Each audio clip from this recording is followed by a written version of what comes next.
Magandang araw mga boss. Kung natatandaan nyo, ito yung matigas na clutch pedal na nagkaroon nga ng leak dito sa secondary clutch cylinder. At napalitan ko naman na yon, tapos naging okay na itong sasakyan ni customer. Kaya lang mga ilang araw lang, bigla na naman daw lumubog itong clutch pedal niya. Pero nung nagpirmi siya, di na siya umulit ano? Oh, hindi na. Bigla lang gumanon. Oh, bigla na. Pero hindi na siya umulit pa. Hindi na ulit lumubog. Oo. Hindi na. Isang beses lang. Actually, kung napanood nyo yung pagpalit ko ng secondary clutch cylinder nito, ang unang hatol ko talaga dito is yung clutch master cylinder niya dahil nga sa hindi naman daw nagbawas ng fluid. Kaya lang nang mag-check up ako at umilalim nga ako dito sa sasakyan ni customer, nakita ko may tagas yung clutch secondary niya. Kaya yun lang ang pinalitan ko at naging okay naman. Yun ang iniisip ko, baka ako bumigay na naman tong ginawa na yan eh. Kung makikita nyo, yan tinuro ni customer na kinakapitan niya ng master cylinder, sinapian na pala yan dahil minsan sa sobrang tigas ng clutch pedal, lumusot na itong clutch master cylinder niya. Tinapalan na nga yan eh. Iniisip tuloy ni customer na baka dyan na naman daw nang gagaling yung problema kaya lumulubog itong clutch pedal. Yan daw ang sakit ng high ace. Talaga malambot yan? Oo, pumuputok yung body Oo niya. ka. Pumuputok itong lagayan ng clutch. Oo, yung pinaka-yero. Okay. Kaya lang, nang chinek up ko itong kinakabitan ng master cylinder, wala namang sign na nakalobo itong kinakabitan ng clutch master cylinder niya. Kaya sabi ko kay customer, ang problema niyan, nandito na sa clutch master assembly. Kailangan na yan palitan. Sa pagtanggal niyan mga boss, madali lang. Kayang-kaya nyo kung ganitong klaseng sasakyan nyo na after nyo matanggal yung dalawang nut na number 12, disconnect mo naman itong fluid hose dito sa cylinder. Ayan mga boss, nakita nyo, di ba? Gumamit lang ako ng plier dyan para yung clamp niya matanggal nyo sa pagkakaipit dito sa fluid hose. At dahil sa natanggal mo na yung dalawang nut, pati itong fluid hose niya dito sa cylinder, gamit yung open wrench sa number 12, i-disconnect mo itong fitting dito sa clutch master cylinder. Ayan mga boss, na-disconnect ko na.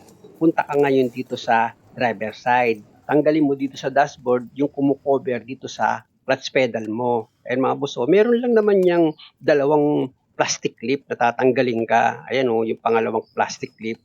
Sikwatin nyo lang yan gamit yung flat screw. Tapos hilahin nyo na ngayon itong kumukover sa clutch pedal. Ayan mga boss, natanggal na itong kumukover sa clutch pedal. Kapain mo ngayon itong push rod ng clutch master assembly mo. Kung saan nakatusok nga yan dito sa arm ng clutch pedal mo, tsaka mo ngayon alisin siya sa guide. Pag bumitaw na yung push rod, balik ka na ulit dito sa harapan ng sasakyan mo at pwede mo na ngayon i-pull out itong clutch master assembly. O di ba mga boss, basic lang at kayang-kaya nyo. Ito na ngayon yung clutch master assembly. Yan yung bibilhin ni customer. I-check ko nga ulit itong pinaka-suspect nila. Baka daw kasi umangat itong pagkaka-welding. Bali, sinapian kasi nila mga boss para kumapal. Sa nakita ko, okay naman. Hindi naman siya lumobo. Ito na. Ito yung bago.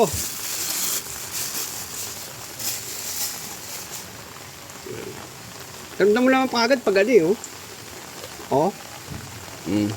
Oh. Bisang tumutulak talaga siya agad.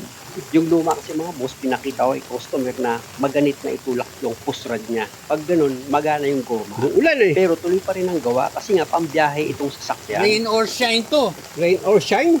Sa paglagay naman itong clutch master assembly, syempre ipasok mo yung push rod niyan dito sa butas. Tsaka mo ngayon i-connect na itong fitting niya dito sa cylinder. Tapos, balik ka ulit dito sa driver side para ma-guide mo yung push rod ng clutch master assembly mo. Dahil nga yung pinakadulo ng push rod mo, yung bilog, ipapasok mo yon dito sa arm ng clutch pedal mo. Kaya importante na makapa mo yung push rod nang sa ganun, may shoot mo yung pinakabilog dito sa arm ng clutch pedal mo. Ayan mga boss, na isalpak ko na. Kaya balik ako sa harapan pero may nakatulak dyan para nga hindi bumitaw yung push rod dito sa arm ng clutch pedal. Wala kasing tornilyo yun mga bossing. Bali nakatusok lang itong dulo ng push rod sa arm ng clutch pedal. Pag okay na, nakita nyo naman, di ba? Inilagay ko na yung dalawang nut na number 12 dito sa clutch master assembly. Tapos gumamit na kayo ngayon ng socket wrench nyo na number 12 para ma-final nyo na nga yung higpit dito sa dalawang nut ng clutch master assembly nyo. O di ba? Basic. Isunod mo naman ngayon sa ilagay itong hose, yung pinaka-fluid line niya. Yan yung galing sa brake master assembly. Tsaka mo ngayon ilagay yung clamp niyan para maipit itong fluid hose. Tapos gamit ka ngayon ng open wrench na number 12. Higpitan mo na itong fitting dito sa master cylinder. At pag okay na yung pagkakahigpit mo ng fitting dito sa cylinder, punta ka na ngayon dito sa ilalim ng sasakyan mo. Siyempre, magbibleed ka na ngayon. Pero sa pagbibleed na gagawin mo, siyempre dapat may kasama ka. Siya yung magpapump ng clutch pedal. Tapos ikaw naman, luluwagan mo itong bleeder niya gamit itong box wrench na number 8. Siyempre, bomba muna. At pag nagpirme, nakadiin sa clutch pedal, luluwagan mo ngayon itong bleeder, pero hanggat maaari, huwag ka na magpalabas ng fluid. Hangin lang ang palabasin mo. Kumbaga, kaunting luwag lang sa bleeder para lumabas yung hangin, okay na yun. Nakita niyo naman, di ba? O, konting bukas ko lang sa bleeder, tama na. Pero kung gusto mo naman palitan yung fluid, syempre, palabasin mo yung fluid pag nag-bleed ka. Pero kung ang plano mo naman, mag-bleed ka lang para matanggal yung hangin, okay na yung ganun. Konting release lang dito sa bleeder niya para lumabas yung hangin, sapat na yun. Okay na siya. O, i-check ko na ngayon itong clutch pedal niya kung bumalik na sa normal. At kung makikita nyo, okay na itong clutch pedal ni customer. Actually, nanibago nga siya dito dahil nga sa dati matigas apakan itong clutch pedal niya. Ngayon, sobra naman sa lambot. Sige, testing ko. Ayun mga boss, ipatesting ko na kay customer itong clutch pedal niya kung okay na ba. Sabi ko nga, pa-start niya na itong makina tapos subukan niya ng i-cambio. Pasok na? Oo. Hangin talaga, no? Ha? Malambot sa cambio? Oo, malambot.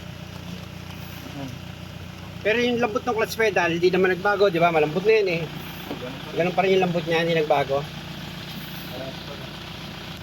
At para sigurado mga boss, dahil nga sa naka-start naman na itong makina, pag-leak test ako dito sa secondary, taapakan ko itong clutch pedal niya. Tapakan mo nga yung clutch! Bitaw! Apa! At dahil sa okay naman, wala naman akong nakitang leak ng fluid, punta naman ako dito sa harapan. Kahit paano kasi mga bossing, kailangan nyo rin mag-bid dito sa clutch master assembly. Madali lang naman, bomba, tapos pirme, habang nakapirme, nakadiin yung clutch pedal, luwagan mo ngayon itong fitting para yung hangin lumabas kung meron man. Ganun lang naman siya kadali mga bossing. Tapos, ulitin nyo lang kahit isang beses pa. Bomba! O, pirme, di mo lang. Gaya niyan, pag hiluwagan nyo itong fitting niya, kaunting luwag lang. Basta lumabas lang yung hangin, okay na yun. Tapos sarado nyo na siya ulit. Sa akin kasi mga boss, pag gano'n ang pagbibleed nyo, mas madali. Pag nag-bleed konti-konti lang. At pag okay na, punasan nyo na yung mga nagkalat na fluid. Saka nyo ngayon ipabomba ulit yung clutch pedal at mag-leak test kayo. Pag okay naman, balik ulit ako dito kay customer para ipatesting ko ulit sa kanya yung pagkambyo. Kaya, cambio mo na. Kaya ko paulit-ulit na ipinapasubok kay customer yung pagcambio kasi nga maninibago siya dahil nga sa itong clutch pedal malambot na. Yung before kasi matigas apakan itong clutch pedal niya. Okay naman? Okay naman? Yung sabi, hindi matigas. Dito naman tayo ngayon sa pangalawang problema niya dahil nga sa itong reverse light niya ayaw umilaw. Na-check na raw nila itong ilaw, okay naman, hindi daw siya pundido. Yung fuse, okay din, hindi naman daw busted.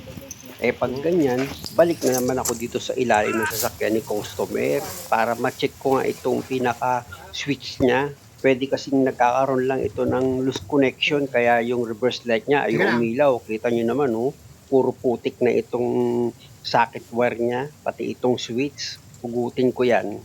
Ay, na screwdriver dyan. Tigas. Pinipress ko itong lock niya, matigas mga boss, kaya gumamit ako ng flat screw para pag pinisil ko itong ibabaw ng connector niya, matanggal siya sa pagkakalak, tapos itutulak ko yan ng flat screw ko. Ayan mga boss, kung makikita nyo yung socket wire, no? Makapal yung dumi na kumapit sa loob. Puro langis, kaya naman pala. Puro langis, nakotak yan. Kaya pala nawala na yung connection niya, pinasok na ito ng putik na may langis. Bali itong ginagamit kong pang-spray mga boss, contact cleaner yan. Kakaputik pala sa loob. Alam niyo mga boss, makailang ulit na rin ako naka-encounter ng ganitong problema. Yung biglang hindi gumagana yung reverse light niya. Ang gusto ng gagawa raw, palit agad ng switch. Pero sabi ko wag, Ang problema kasi dito mga boss, yung position nitong switch ng reverse light, madali talaga siyang madumihan, lalo na kung may mga tagas pa ng langis sa makina mo. Nako, dyan pa diretso yung bagsak niya. Kaya nga kung makikita nyo, malangis itong connector niya dito sa switch ng reverse light. Kaya paulit-ulit kong ispray niyan, tapos hinanginan ko para matanggal yung kumapit na dumi. Kumbaga, linisin mo muna, hindi yung bili ka agad ng pyesa. Testing mo nga. Reverse light. Yolo. Tingnan mo, meron na. Wala. Gagalaw yung wire. Ayan. Wala. Reverse mo nga. Yan, naka-reverse. Yun, meron. Yun lang, may problema ito sa connector niya. Nagkakaroon siya ng loose connection. Ulitin natin mga boss, ipa-neutral ko tapos ipalagay ko ulit sa reverse. Oh. Wala. Wala, hawakan ko nga itong connector. Yun, meron. Yan. Meron. Nandyan nga sa hawak mo. Nandito problema. Teka lang. Tanggalin ko nga ulit itong connector niya para masilip ko yan. Kung makikita nyo, masikip naman itong connector niya pero naglo-lose contact pa rin. Nag-lose contact. May manipis ka dyan na alambre. Gano'ng kanipis? Yung alambre na Paper clip? kahit na anong manipis na dyan, pantusok. Tingnan mo. Kung makikita nyo mga boss, may dumi pa rin dito sa loob. Tanggalin ko nga yung mga tinga-tinga na yan tapos medyo pasikipin ko yung loob niya. Oh, Mga na. dalawa yan. Isang paper clip, isang pantusok. Pero bago yun, hanginin ko muna ulit itong connector niya. Masyadong marami yung dumi na subiksik dito sa loob niya eh. Kaya sundutin ko nga yung mga itim-itim na pumasok dyan sa loob. Tsaka ako ngayon pasikipin itong connector niya. Malamang dahil sa dumi kaya lumuwag itong connector niya. Ayun na nga yung dahilan kaya nagkakaroon ng loose connection. Testing mo nga. Testing. Ayan, narinig nyo, di ba? Nag-lock na siya. Ilalagay na ngayon yan sa reverse. Ayan. Kaya lang, walang tao sa likuran. Kaya waiting muna tayo. Yun, meron. Meron na. Oo. Very good. Okay, good. Ano pala nangyari? Maluwag. Ay nako, mabuti lang nakuha sa ganun-ganun lang. I-check ko na nga ito kung talagang may ilaw na. Yan mga boss, kung makikita nyo, di ba? May ilaw na siya dito sa reverse light. Pero ako naman yung susubok syempre. Para siguradong okay na nga itong reverse light niya. Baka mamaya, okay lang yan dahil nga sa nandito pa ako. Ayan. Wala. Wala. Eh naka-neutral eh. Ilagay ko na ngayon sa reverse. Gumagawa ditong Meron na. Meron na. Meron na raw mga boss, pero para sigurado, sisilipin ko kung meron na nga. Ayan, kabilaan, may ilaw na itong reverse light niya. Yung socket wire may problema. Kaya sabi ko kay customer, obserbahan niya pa rin na pag hindi na ulit gumana itong reverse light niya, palitan lang ito ng connector. Okay na to. At dahil sa okay na ito mga boss, yung neutral ko na yan. Tapos yung wiper washer reservoir niya, muntik ko na nga makalimutang ilagay. Pero madali lang yun mga boss pag kayo ang magtatanggal or magbabalik nitong wiper reservoir. Siyempre nakita nyo naman kung paano ko yung kinakabit at kung paano ko yung kanina tinanggal. Meron lang naman yung 2 volt na number 10 na tatanggalin ka.